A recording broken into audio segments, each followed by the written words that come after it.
Le salon de l'agriculture à Paris ouvrira ses portes au public dans 48 heures. Les visiteurs pourront découvrir les saveurs des produits de notre région en compagnie de grands chefs. Ils cuisineront cette année à côté d'une ambassadrice de la culture provençale, la reine d'Arles. Frédéric Porret et Marine Espelleran l'ont rencontrée avant son départ. À la ville comme à la Seine, Naïs Lesbros prend son rôle d'ambassadrice du territoire arlésien très au sérieux, sous le regard des 22 reines d'Arles qui l'ont précédée.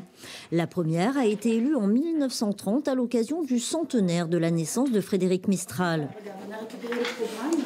Au Salon de l'Agriculture, elle représentera les appellations d'origine protégée de la Provence. Voilà, donc ce sont que des choses que tu connais, donc agneau de Sisteron, foin de Crau, les vins. Entre modernité et tradition, Naïs enchaîne les représentations depuis qu'elle a été élue reine d'Arles en 2017.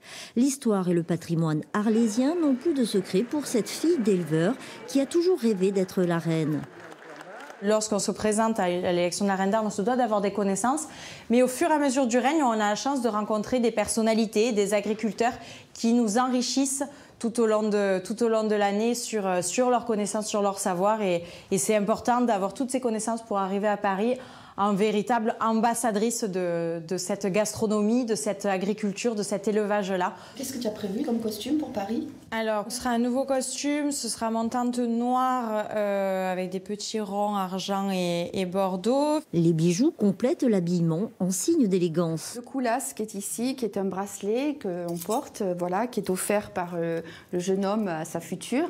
Des parures extrêmement rares qui sont issues d'une donation.